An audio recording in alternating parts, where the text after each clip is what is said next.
نحمده ونصلي على رسوله الكريم اما بعد قال الله تعالى في كتابه القرآن المجيد لقد من الله على المؤمنين إذ بعث فيهم رسولا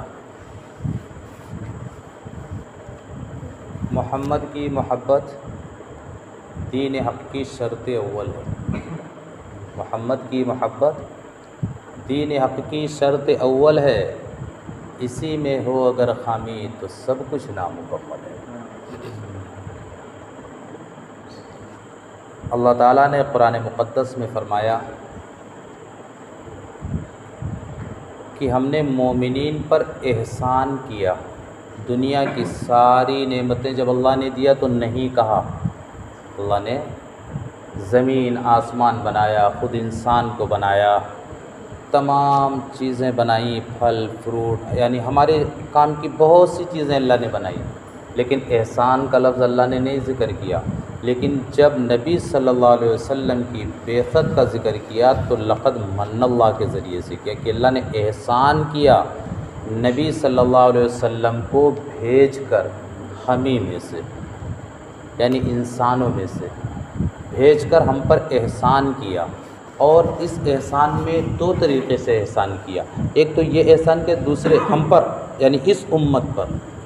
نبی تو اس دنیا میں تقریباً 1,24,000 کم و بیش آئے، لیکن کسی نبی کو اللہ نے اس کی امت کے لیے احسان کا لفظ ذکر نہیں کیا، صرف اسی امت کے لیے احسان کا لفظ ذکر کیا، کیونکہ نبی کریم صلی اللہ علیہ وسلم واقعی اس امت کے لیے رحمت اور محسن بن کر آئے، رحمت اور محسن بن کر آئے۔ پہلے کی امتوں میں بہت سی چیزیں ایسی تھیں جو ان کے لیے پوری کی پوری حلال نہیں تھی، جیسے پہلے زراعت، کھیتی کو لے لیجیے، جو غلہ پیدا ہوتا تھا آج آپ عشر نکالیں گے یا پھر زکوٰۃ نکالیں گے 2.5%، پہلے ایسا نہیں تھا۔ پہلے ایسا تھا کہ آپ کو کھانے کے لیے کتنا لگتا ہے اتنا ہی رکھ سکتے ہو، باقی پورا اللہ کی راہ میں دے دینا پڑے گا۔ تو یہ احسان نہیں ہوا اس امت کے لیے، صرف 2.5% نکالو باقی سب ہضم کر جاؤ۔ اسی طرح قربانی وغیرہ جو بھی ہوتی تھی تو ایک آگ آتی تھی اور اسے جلا کر راکھ کر دیتی تھی، لیکن اس امت کے لیے اسے کھا لو۔ اور جو یہ غلہ وغیرہ ہے جو کچھ بھی تھا تو ایسا نہیں ہے کہ وہ اپنے لوگوں کو دے سکو، اسے اللہ کی راہ میں کسی دوسرے علاقے میں جا کر دینا پڑتا تھا۔ اس امت کے ساتھ یہ احسان کیا گیا کہ اسی امت کی زکوٰۃ کو اسی امت پر خرچ کرنا ہے، تو یہ احسان نہیں ہوا۔ اور نبی کریم صلی اللہ علیہ وسلم ہمارے لیے رحمت بن کر آئے۔ نبی کریم صلی اللہ علیہ وسلم اس امت کے لیے رحمت بن کر آئے۔ آپ نے کبھی بد دعائیں نہیں دی امت کو، آخری سانس تک امت کے لیے تڑپتے رہے، روتے رہے، اس امت کے لیے جو آج نام بھی بھول گئی ہے۔ یہ ہماری کمی ہے، ہم علماء کی اپنی بتا رہے ہیں، آپ لوگوں کی نہیں بتا رہے، یہ ہماری کمی ہے۔ ہمیں اللہ کے نبی صلی اللہ علیہ وسلم کے احکام کو لوگوں تک پہنچانا چاہیے، ہم نہیں پہنچا سکے۔ بلغوا عنی ولو آیا، آپ نے اسی لیے فرمایا تھا چاہے ایک آیت ہے تو اسے دوسروں تک پہنچاؤ تو ہی حق ادا ہوگا۔ آپ لوگوں نے جتنا جماعت میں سیکھا ہے، جتنا تھوڑا ہے یا زیادہ ہے، اسے دوسروں تک پہنچائیں گے تو ہی حق ادا ہوگا، کیونکہ پہلی کی جو امتیں نیست و نابود ہوئیں اور وہ دین مٹے، اس کا ذریعہ یہی تھا کہ جب تک نبی ان میں موجود رہتے تھے وہ لوگوں کو بھلائی اور برائی کے راستوں کو بتاتے تھے، لیکن جب نبی چلے جاتے تھے تو امت دین کی باتیں، نبی کی باتیں، اللہ کے احکام کو دوسروں کو نہیں بتاتے تھے۔ تو امت جب تک رہتی تھی دین پر قائم رہتی تھی، ان کی اولادیں آتی تھی بگاڑ پیدا ہو جاتا تھا، پھر ان کی اولادیں آتی تھی وہ ڈائریکٹ بت پرستی پہ اتر جاتی تھی۔ لیکن اللہ نے ہم کو کیا کہا ہے معلوم ہے قرآن میں، کنتم خیر امت اخرجت للناس، تم بہترین امت ہو۔ کیوں بھائی؟ بتاؤ نا کیوں بہترین ہو گئے؟ اللہ نے قرآن میں کہا تم بہترین امت ہو، دوسری امتوں کو بہترین نہیں کہا، خیرہ امت نہیں کہا، تمہیں خیرہ امت کہا۔ کیوں کہا؟ آگے اللہ خود کہتا ہے اخرجت للناس، تم اپنے لیے نہیں دوسروں کے لیے پیدا کی گئی ہو۔ ایک محل ہے، بہت اچھا محل ہے، اور اس کے سامنے ایک جھوپڑا بنا ہے، دونوں کے مالک الگ الگ ہیں۔ محل کا مالک کہتا ہے کہ جھوپڑا ہمیں دے دو اور اس کے بدلے میں محل لے لو، اس میں غریب بڑھیا رہتی ہے۔ وہ کہتی ہے میں نہیں، اس کے محل بھی لوں گی اور اس کے علاوہ اور بھی کچھ لوں گی۔ ہنسنے کی باتیں ہیں کہ نہیں ہے؟ یہ جھوپڑا ہے، اس کا محل کے بدلے میں بھی نہیں دے گی اور الگ سے لے گی، کیونکہ اس میں ایک خزانہ چھپا ہوا ہے، ایک خزانہ دفن ہے۔ اتنا بڑا خزانہ ہے کہ ویسے 4 محل خریدے جا سکتے ہیں، اور اس بڑھیا کو بھی قیمت معلوم ہے اور اس محل کے مالک کو بھی قیمت معلوم ہے۔ اگر اس خزانے کو نکال لیا جائے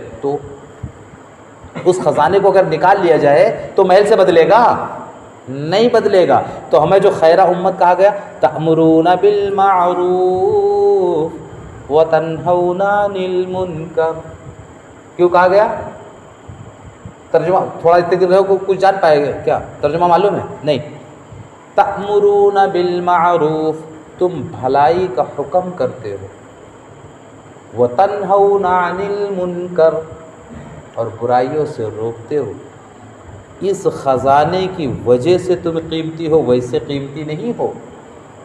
امر بالمعروف، اچھائی کا حکم کرنا اور برائی سے روکنا، تب تو یہ خزانہ ہے تمہارے اندر اور تم بہتر ہو، خیر امت ہو۔ اور اگر تم نے یہ چھوڑ دیا، کیونکہ یہ کام کس کا تھا؟ اگلی ساری امتوں میں یہ کام نبیوں کا تھا، یہ کام امت کا نہیں تھا، تو نبی کا کام آپ کو سپرد کیا گیا، تو اس لیے آپ بہتر ہو گئے، اعلیٰ ہو گئے، افضل ہو گئے۔ اب جب آپ اس راستے پر اتریں گے تو آپ کے سامنے مشکلات آئیں گی، تکلیفیں آئیں گی۔ آپ صحابہ کو، نبی صلی اللہ علیہ وسلم کو اور علماء کو، جو ہمارے اسلاف گزر چکے، ان کو آپ ان کی زندگی کو دیکھیں گے، پوری زندگی محنتوں اور مشقتوں میں انہوں نے گزار دی، انہوں نے پوری زندگی محنتوں اور مشقتوں میں گزار دی۔ نبی کریم صلی اللہ علیہ وسلم راتوں کو اٹھ کر کھڑے ہو جاتے تھے تو پوری رات روتے رہتے تھے۔ کس لیے؟ بھئی آپ تو بخشے بخشائے تھے، آپ کا تو کوئی گناہ نہیں تھا، عصمت خاصہ نبوت ہے، معصوم ہونا نبی کا خاصہ ہے، پھر آپ کیوں روتے تھے؟ اس امت کے لیے۔ یہاں تک کہ اللہ کو کہنا پڑا یا ایھا المزمل قم اللیل الا قلیلا، اے کمبل اوڑھنے والے، چادر اوڑھنے والے، کھڑے ہو رات میں، الا قلیلا، لیکن تھوڑا، نصفہ، آدھی رات، او انقص، اس سے بھی کم کر دو۔ اللہ کو کہنا پڑا، اللہ کو یہ کہنا پڑا۔ کتنی فکر تھی ہماری، کتنی طلب تھی کہ اللہ کے احکام کو اگلی امتوں تک پہنچ جائے، اگلی نسلوں تک پہنچ جائے، اس کے لیے آپ پوری رات اللہ کے سامنے روتے تھے۔ تو اب ہم گھر میں بیٹھ کر کے تو یہ نہیں کر سکتے، حق ادا نہیں ہوگا۔ اگر گھر میں بیٹھ کے حق ادا ہوتا تو اللہ کے رسول صلی اللہ علیہ وسلم صرف ہاتھ اٹھا کر دعا مانگ لیتے تو پوری دنیا آپ کے تابع ہو جاتی، نہیں ہوتی۔ کوئی چیز کی کمی تھی؟ نبی صلی اللہ علیہ وسلم کی کوئی دعا رد کی گئی؟ پہلی بات تو آپ جلدی دعا ہی نہیں کرتے تھے، امت کے علاوہ اور کسی چیز کے لیے جلدی دعا نہیں کرتے تھے۔ قرآن اگر آپ پڑھیں گے سمجھ کر، قرآن کو جب سمجھ کر پڑھیں گے تو بہت سی چیزیں ایسی نظر آئیں گی کہ یہ ایک دم الٹ ہے۔ جیسے موسیٰ علیہ السلام نے دعا کیا، قال رب اشرح لی صدری ویسر لی امری واحلل عقدۃ من لسانی یفقہوا قولی۔ اللہ سے دعا کہ اللہ میرے سینے کو کھول دے، میری زبان کی گرہ کو کھول دے، لوگ میری باتوں کو سمجھیں۔ یہ کس نے دعا کیا؟ اپنے نبی نے نہیں کیا، یہ موسیٰ علیہ السلام نے دعا کیا کہ اللہ میرے سینے کو کھول دے، زبان کو کھول دے، لوگ میری باتوں کو سمجھیں۔ لیکن نبی کریم صلی اللہ علیہ وسلم نے دعا ہی نہیں کیا۔ دوسری آیت الم نشرح لک صدرک ووضعنا عنک وزرک، اللہ کہتا ہے نبی ہم نے تمہارے سینے کو کھول دیا، وہاں مانگنا پڑا، یہاں بنا مانگے اللہ کہتا ہم نے کھول دیا۔ اللہ نے کیا کہا؟ ہم نے تمہارے سینے کو کھول دیا اور تمہارے ذکر کو، ورفعنا لک ذکرک، ہم نے تمہارے ذکر کو بلند کر دیا۔ اللہ خود کہتا ہم نے کر دیا۔ یہاں مانگنا پڑتا ہے، ادھر بغیر مانگے سب کچھ مل رہا ہے۔ تو پھر آپ پوری پوری رات کس کے لیے کھڑے رہے؟ کیوں کھڑے رہے؟ ہمارے لیے، امت کے لیے، اللہ کے احکام کو ہم تک پہنچانے کے لیے۔ اگر آج ہم اس چیز کو دوسروں تک پہنچائیں گے، نیکی کا حکم کریں گے، برائی سے روکیں گے، تو ہی ہم خیر امت کا حق ادا کریں گے، ورنہ پھر تو دوسرے ان سے بہتر ہو جائیں گے۔ آج ہم اعمال میں، معاملات میں، معاشرات میں اتنے پیچھے ہو گئے ہیں۔ ہم افضل امت ہیں، نبی صلی اللہ علیہ وسلم کی امت ہیں، لیکن غیر ہم سے آگے بڑھنے لگے، معاملات میں غیر ہم سے آگے بڑھنے لگے۔ آج ہم شکوہ کرتے ہیں پریشانیوں کا، آج ہم شکوہ کرتے ہیں پریشانی اور تکلیفوں کا۔ ابھی دیکھو کچھ دنوں کے بعد ہے بارہ بنکی میں مسجدوں کو توڑ دیا گیا، ہم چلا رہے ہیں۔ 3 مسجدیں بھی اس وقت توڑی گئی ہیں، جن کے سامنے دنیا کے حالات ہمیں معلوم ہیں۔ تو یہ کیوں توڑی جا رہی ہیں؟ ہم تو خیر امت ہے، کیا ہے ہمارے ساتھ ایسا کیوں ہو رہا ہے؟ یہ ہمارے اعمال کا نتیجہ ہے، یہ ہمارے اعمال کا نتیجہ ہے۔ اللہ تعالی ہم سے ناراض ہو چکا ہے، اللہ تعالی ہم سے روٹھ چکا ہے، اللہ تعالی ہم سے ناراض اور روٹھ چکا ہے۔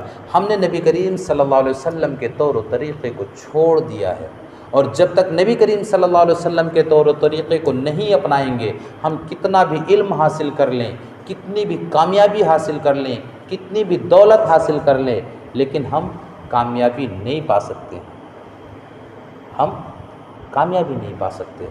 کہ محمد سے وفا تو نے تو ہم تیرے، کہ محمد سے وفا تو نے تو ہم تیرے ہیں۔ یہ جہاں، یہ دنیا، یہ جہاں کیا چیز ہے؟ لوح و قلم تیرے۔ نبی کریم صلی اللہ علیہ وسلم کے طور و طریقے کو اپنا کر دیکھو، کوئی اور نبی آنے والا نہیں ہے، اب کوئی اور اس دنیا میں نبی آنے والا نہیں ہے۔ نبی کی ذمہ داری ہمیں سونپی گئی ہے، ہم اس کو دوسروں تک پہنچائیں، یہی ہمارا فریضہ ہے۔ اور جو بھی مشقتیں آئیں اسے خوش دلی سے برداشت کریں، انا کو فنا کریں۔ ایک واقعہ مولانا روم نے لکھا ہے مثنوی میں، انہوں نے ہندوستان کا اس میں ذکر کیا۔ خراسان سے ایک تاجر چلا، ہندوستان آیا کچھ خریدی کے لیے، اس کے جتنے خادم، گھر کے لوگ، سب نے فرمائش کیا یہ چیز لا لینا۔ اس نے ایک طوطا پال رکھا تھا جو بات کرتا تھا۔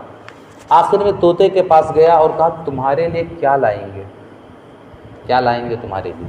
تو طوطے نے معلوم ہے کیا کہا؟ کچھ لانا نہیں، ہندوستان کے کسی باغ میں جانا اور وہاں ہمارا ایک پیغام طوطوں کو دے دینا۔ کیا پیغام؟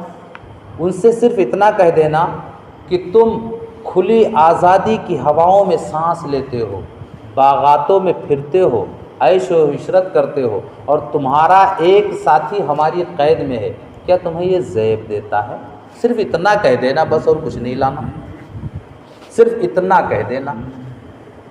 تاجر آیا، سب کی جو فرمائشیں تھی اس کا اپنا کام کیا، ساری چیزیں خریدا۔ آخر میں ایک باغ میں گیا، بہت طوطے بیٹھے تھے۔ کہا میں شارٹ کٹ میں بتا رہا ہوں، جلدی بتا رہا ہوں، اس کو تفسیر میں نہیں بتا رہا ہوں۔ تو جب اس نے یہ پیغام باغ میں سنایا تو ایک طوطا گرا اور پھڑپھڑا کر مر گیا، طوطا گرا اور پھڑپھڑا کر مر گیا۔ اس کو بڑا دکھ ہوا کہ نہیں کہا ہوتا تو ٹھیک تھا۔ خیر گیا، اپنے وطن کو واپس چلا گیا، سب کو ساری چیزیں دے دیا۔ طوطے نے کہا بھائی ہمارا پیغام پہنچایا تھا؟ تاجر نے کہا ہاں پہنچایا تھا، لیکن مجھے بڑا دکھ ہوا۔ کس بات کا دکھ ہوا؟ بولے ایک طوطا گرا اور پھڑپھڑا کر مر گیا، مجھے اس بات کا دکھ ہوا۔ جیسے اس نے اتنی بات کہا وہ طوطا بھی پھڑپھڑایا اور مر گیا۔ تاجر کو اور بڑا دکھ ہوا کہ تو یہ طوطا بھی مر گیا۔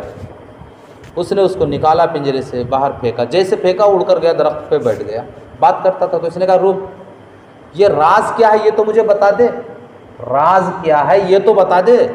بولے وہ طوطا بھی مرا نہیں تھا، وہ پھڑپھڑا کر گر کر یہ بتایا تھا کہ جب تک تم پھڑپھڑاتے رہو گے، تڑپتے رہو گے، تمہیں آزادی نہیں ملے گی، آزادی کے لیے تمہیں مرنا پڑے گا۔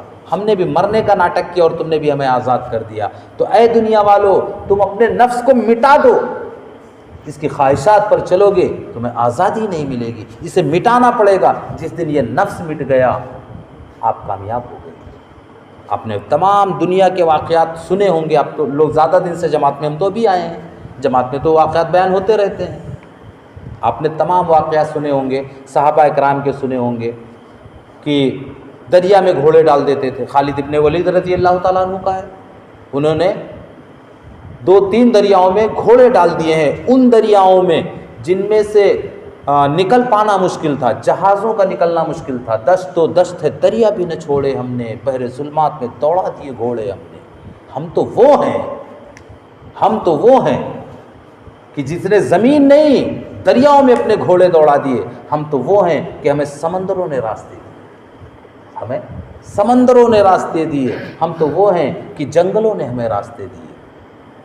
ایک صحابی کا واقعہ ہے، افریقہ کے جنگلوں سے گزر رہے تھے، امیر تھے، وہ لشکر کے دین کے کام سے جا رہے تھے. آپ عالم بیٹھے ہوئے ہیں، ان کو معلوم ہوگا. تو کچھ لوگوں نے کہا کہ اس جنگل میں بہت موذی جانور ہیں، درندے ہیں. تو جو امیر لشکر تھے انہوں نے ایک بلندی اونچی جگہ دیکھی اور وہاں پر آواز دیا اور کیا کہا، میں اللہ کے رسول صلی اللہ علیہ وسلم کا ساتھی ہوں. کیا کہا؟ اللہ کے رسول صلی اللہ علیہ وسلم کا ساتھی ہوں اور اللہ کے احکام کو پہنچانے کے لیے جنگل کے اس پار مجھے جانا ہے. یاد رکھو اگر مجھے کوئی تکلیف تم لوگوں نے پہنچائی تو کل میدان محشر میں میں نہیں اللہ کا رسول صلی اللہ علیہ وسلم تمہارے دامن کو پکڑے گا. تو وہ صحابہ کا لشکر، پورا لشکر یہ بیان دیتا ہے کہ ہم نے دیکھا کہ شیر اپنے بچے کو منہ میں دبا کر بھاگ کر ہٹ جا رہا ہے، سانپ اور بچھو راستے سے ہٹ کر کھڑے ہو رہے ہیں. پھر ایک شیر دوڑتا ہوا آیا اور قدموں میں سر رگڑنے لگا کہ ایسا نہ ہو کہ یہ جنگل میں راستہ بھول جائیں. تو صحابہ نے پہلے انسانی خوف محسوس ہوا، تھوڑا سا انسانی خوف الگ چیز ہے اور اللہ کا خوف الگ چیز ہے. اور ایسا نہیں ہے کہ کوئی کسی کو ڈرتا نہیں ہے، خوف ایک انسان کی فطری چیز ہے. اس کو بھی میں بتا دوں گا، موسیٰ علیہ السلام کو بھی خوف ہوا تھا. تو وہ پھر آگے چلنے لگا اور پورے جنگل کو اس نے پار کر دیا. پورے جنگل کو پار کرانے کے بعد وہ شیر واپس آیا. تو ہم تو وہ ہیں، ہم کوئی دوسرے ہیں کہ اللہ دوسرا ہے، کہ ہمارے نبی دوسرے ہیں؟ وہی نبی ان کے تھے، وہی نبی ہمارے ہیں. وہی اللہ ان کا تھا، وہی اللہ ہمارا ہے. ہم نے اللہ کو چھوڑ دیا، اللہ کے رسول کو چھوڑ دیا صلی اللہ علیہ وسلم. اللہ نے ہمیں چھوڑ دیا. موسیٰ علیہ السلام کا میں بتا رہا تھا کہ قصہ، جب وہ فرعون، بڑا عجیب ان کا بھی واقعہ ہے. دیکھو فرعون نے بنی اسرائیل میں کسی اولادوں کو جینے کے لیے حکم دے دیا، کسی کو جینے نہیں دینا ہے، سب کو قتل کر دینا ہے. موسیٰ علیہ السلام کی پیدائش ہوئی، بنی اسرائیل میں سے تھے، کیونکہ نجومیوں نے یہ بتایا تھا کہ تمہاری حکومت کا خاتمہ بنی اسرائیل کی اولاد کرے گی. بنی اسرائیل میں سے کوئی بیٹا ہوگا جو تمہاری خدائی کا اور حکومت کا خاتمہ کر دے گا. فرعون اپنے آپ کو خدا کہتا تھا. تو موسیٰ علیہ السلام پیدا ہوئے، اللہ نے ان کے ماں کے دل میں القاء کیا، ایک بکسے میں ڈالا اور جا کے ندی میں ڈال دیا بچے. کہاں؟ ایک چھوٹے سے صندوق میں بند کر کے ندی میں لے جا کے ڈال دیا. وہ بکسا بہتے بہتے فرعون کا جو محل تھا اس کے نیچے سے ندی گزرتی تھی. بیٹھا تھا محل میں، دیکھ رہا تھا وہ صندوق آ رہا ہے، دیکھا نکالو اس کو، حکم دے دیا، نکالا گیا. اسے سمجھ میں آ رہا، میں کٹ کر کے شارٹ کٹ میں بتا رہا ہوں، تفسیر میں نہیں جا رہا ہوں، سمجھ میں آ رہا ہے نا. بکسا نکالا گیا، موسیٰ علیہ السلام نکلے. اس کو کوئی اولاد نہیں تھی، فرعون کو کوئی اولاد نہیں تھی. اس کی ملکہ نے دیکھا، کہا یہ بچہ ہم پالیں گے. کیا کہا؟ یہ بچہ ہم پالیں گے. غور کرنا پیچھے. فرعون نے حکم کیا دیا بنی اسرائیل کی کوئی اولاد، کوئی بچہ زندہ نہ چھوڑا جائے. جو بھی پیدا ہوتا تھا اسے مار دیا جاتا تھا. اور اللہ کو پالنا ہوا تو کہاں پالا؟ فرعون کے محل میں پالا، وہیں بھیجا اسے.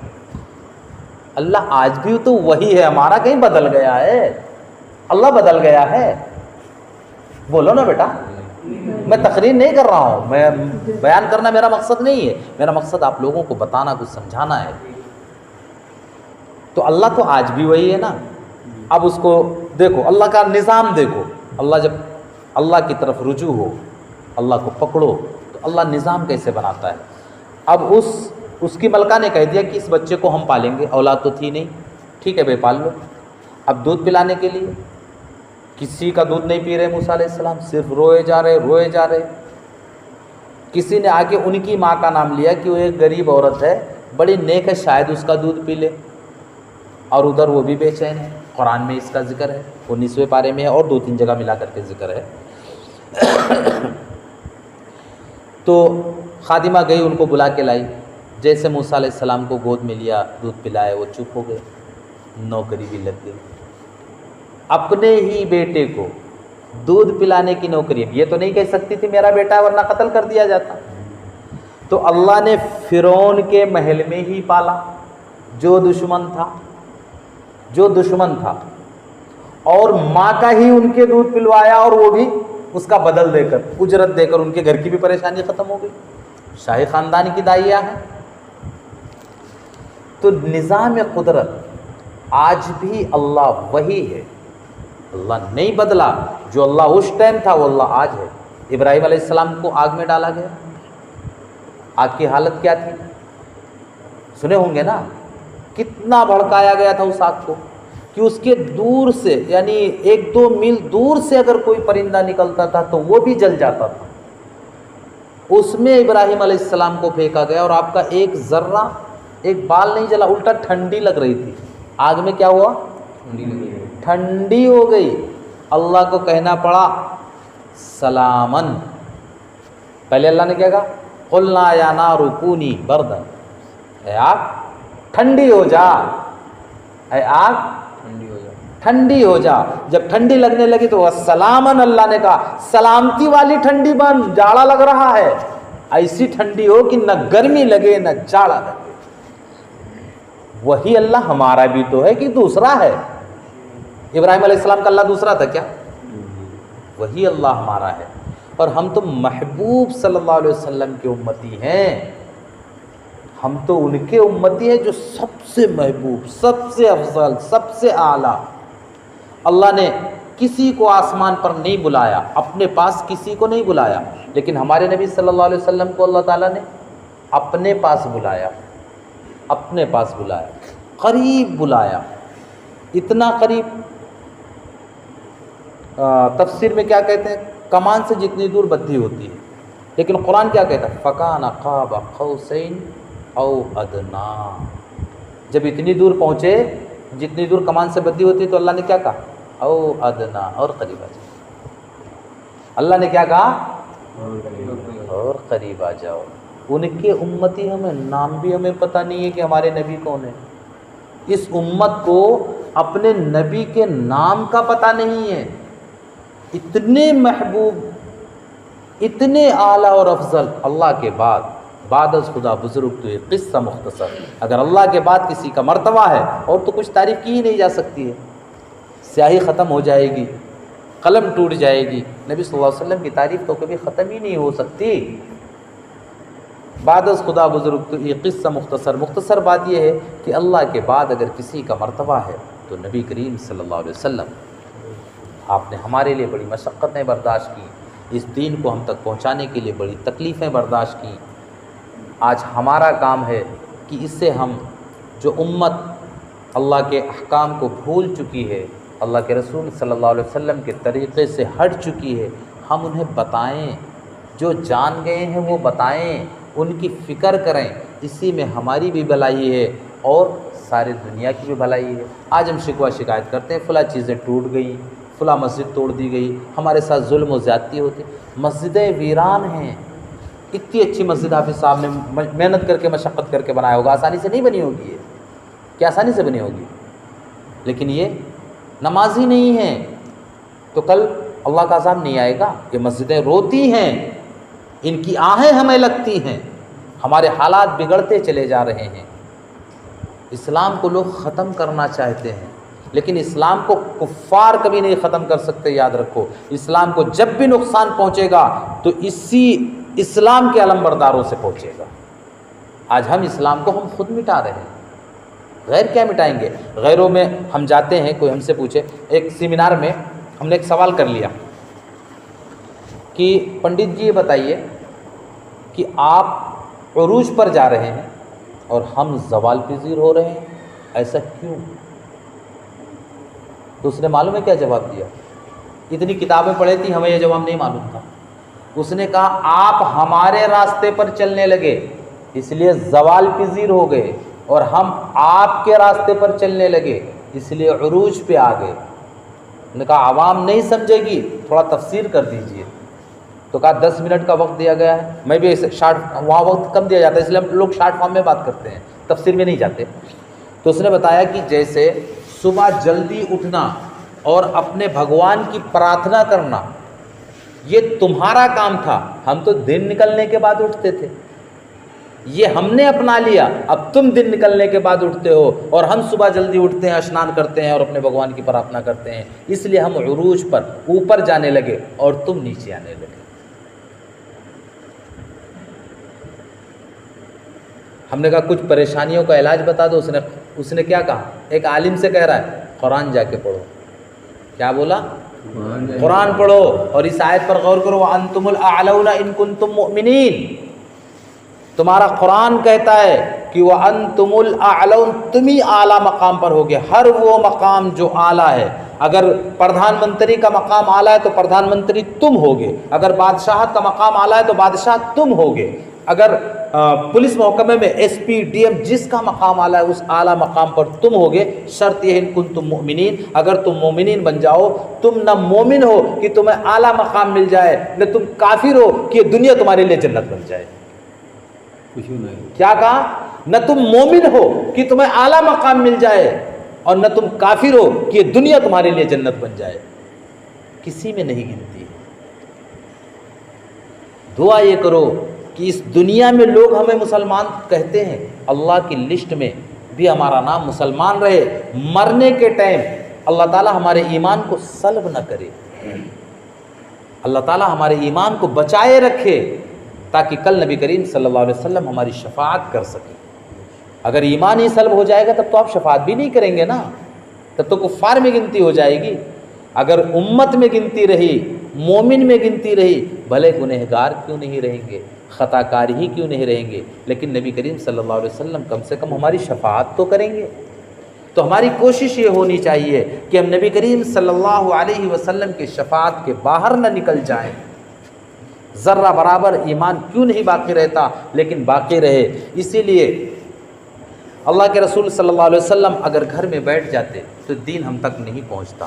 آپ نے طائف کا سفر کیا، آپ لوگوں کے سامنے واقعات ہیں، یہاں تو عالم موجود ہیں اور آپ لوگ بھی جماعت میں سے کافی لگے ہوئے ہیں، سنا ہوگا کہ کتنے پتھر آپ کو مارے گئے، کتنے پتھر مارے گئے، آپ پورے لہو لہان ہو گئے۔ ہم نے ایک تفسیر میں پڑھا کہ آپ جب زیادہ پریشان ہو جاتے تھے، وہ اوباش جب پتھر مارتے تھے تو اس گھٹنے کے بیچ میں ایسا سر رکھ کر بیٹھ جاتے تھے تاکہ سر کو بچا سکیں۔ دنیا کا وہ محبوب انسان کہ اگر ایک آہ کہہ دیتے تو دنیا تباہ ہو جاتی، اگر آپ کے منہ سے آہ نکل جاتی، بددعا تو بہت دور ہو گئی، آہ نکل جاتی تو یہ دنیا جل کر راکھ ہو جاتی۔ ایسے محبوب انسان کو پتھروں سے مارا جا رہا ہے، لیکن زبان سے اف نہیں نکالا۔ وہاں کرنے کیا گئے تھے؟ کیا دولت مانگنے گئے تھے؟ کیا حکومت مانگنے گئے تھے؟ حکومت تو آپ کو مکہ میں دی جا رہی تھی۔ مکہ میں آپ کو کیا نہیں دیا جا رہا تھا؟ جب پورے سردار جمع ہوئے تو آپ کے دادا کے پاس، تو آپ سے یہ تو کہا گیا، ان کے دادا سے کہا کہ اپنے بھتیجوں کو بلاؤ، اسے کیا چاہیے ہم ساری چیزیں دے دیں گے، اسے یہ کہہ دو کہ لا الہ الا اللہ اور محمد رسول اللہ کی دعوت دینا چھوڑ دے۔ یہی تو کہا تھا۔ جب آپ کو بلایا، دادا نے کہا تجھے کیا چاہیے؟ حکومت چاہیے، دولت چاہیے؟ عرب کی جس عورت سے، جس حسین لڑکی سے شادی کرنے کو کہ ہم شادی کر دیں گے، کیا چاہیے؟ تو آپ نے کیا کہا؟ ایک ہاتھ میں اگر ہمارے چاند رکھ دیا جائے، ایک میں سورج رکھ دیا جائے، اور میرے قدموں میں دنیا کی دولت رکھ دی جائے تو بھی میں یہ کلمہ نہیں چھوڑ سکتا ہوں۔ میری جان کیوں نہ لے لی جائے، میں کلمہ نہیں چھوڑ سکتا ہوں۔ تو تو اس دین کو ہم تک پہنچانے کے لیے آپ نے اتنے پتھر کھائے، یہاں تک کہ فرشتے رو پڑے، فرشتے اللہ سے کہنے لگے کہ اللہ حکم دے میں جا کر کے طائف کو پلٹ دوں۔ جبریل امین آئے، یہ عالم بیٹھے ہیں پوچھ لیجئے، چاروں فرشتے آئے تھے اور کہا کہ آپ صرف حکم دیں، میں دونوں پہاڑوں کے بیچ میں طائف کو پیس دوں گا، ان کا نام و نشان مٹا دوں گا۔ جناب رحمت للعالمین نے سن کے فرمایا میں اس دہر میں، اس دنیا میں قہر و غضب بن کر نہیں آیا۔ کیا کہا؟ جناب رحمت للعالمین نے سن کے فرمایا کہ میں اس دہر میں قہر و غضب بن کر نہیں آیا۔ آپ نے وہاں بھی ہاتھ اٹھا کر دعا کی کہ اللہ یہ لوگ مجھے نہیں جانتے ہیں اس لیے انہوں نے ایسا کیا، کل یہ نہیں تو ان کی اولادیں تو کم سے کم تجھے اور مجھے جانیں گی، تیرے دین پر چلیں گی، میرے بتائے ہوئے طریقے پر چلیں گی۔ اتنے پتھر کھانے کے بعد آپ نے یہ کہا، تو اس دین کو ہم تک پہنچانے کے لیے آپ نے بڑی مشقتیں اٹھائیں، بڑی تکلیفیں برداشت کی۔ آج ہمارے پاس علم بہت تھا، لیکن اگر ہم نہیں نکلتے تو آپ کو یہ باتیں ہم بتا سکتے تھے؟ نہیں، ہمیں خود سیکھنے کے لیے اور دوسروں کو بتانے کے لیے نکلنا پڑے گا، وقت دینا پڑے گا، حالات تبھی سدھریں گے۔ ابھی کے حالات بہت نازک ہو چکے ہیں، بہت نازک ہو چکے ہیں۔ آج اسلام کا چراغ ٹمٹما رہا ہے اور یہ ٹمٹماتا ہوا چراغ لہو مانگ رہا ہے، اسے روشن کرو اپنے لہو سے۔ اپنا خون نہیں دے سکتے ہو تو اپنا وقت، اپنا مال، اپنا جان لگا کر کے اسے روشن کرنا پڑے گا۔ اللہ ویسے تو یہ بجھے گا نہیں لیکن ہمارا کیا کردار ہوگا؟